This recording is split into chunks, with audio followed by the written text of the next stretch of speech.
नमस्कार बंधुरा आज आमी आपनादेर এই 2 टेबिल स्पून ओट्स और एक डिम दिए खूब सहजे स्वास्थ्यकर एक ब्रेकफास्टर रेसिपि करे देखाबो। तार जन्य देखुन बंधुरा एखाने आमी 2 टेबिल स्पून ओट्स और एक डिम निये नियेछि। एखन आमी এই रेसिपिटी केमन करे करछि बंधुरा प्लिज एक लाइक दिए देखते थाकुन।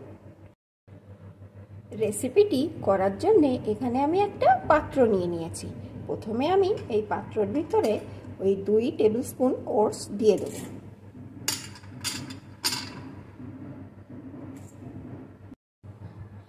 এখন এর ভিতরে দিয়ে দেব হাফ কাপ পরিমাণ গরম দুধ। এখন দুধের সাথে ওটসটা ভালো করে মিশিয়ে নেব। এখন এইভাবে 5 মিনিট আমি এটাকে রেস্টে রেখে দেব। 5 মিনিট পর আমি ফিরে এলাম বন্ধুরা। দেখুন ওটসটা দুধের সাথে মিশে কতটা ফুলে উঠেছে।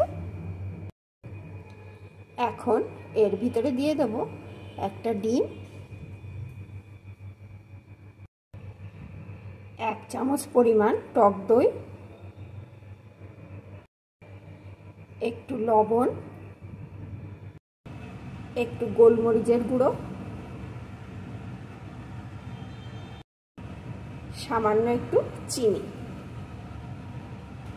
এখন সমস্ত কিছুকে ভালো করে মিশিয়ে নেব।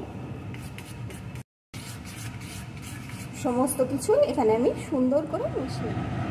এদিকে গ্যাস ওভেনে আমি একটা তাওয়া বসিয়ে দিয়েছি।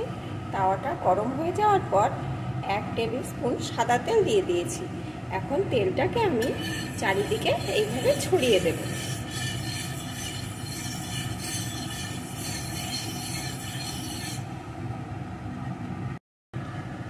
এখন ওই মিশ্রণটি এর ভিতরে দিয়ে দেব।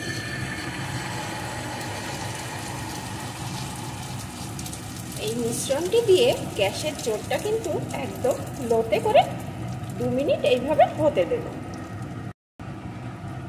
2 মিনিট অল্প আছে এইভাবে রাখার পর এখন আমি এটাকে উল্টে দেব। দেখুন বন্ধুরা এই পিঠটা কত সুন্দর ভাজা হয়েছে। এখন আর কিছুক্ষণ এইভাবে রেখে এইভাবে চেপে চেপে ওই পিঠটাও একটু ভেজে নেব। এখন ও পিঠটাও আমার ভাজা হয়ে গেছে। এখন আমি এটাকে নামিয়ে নেব। দেখুন বন্ধুরা কত সুন্দর হয়েছে।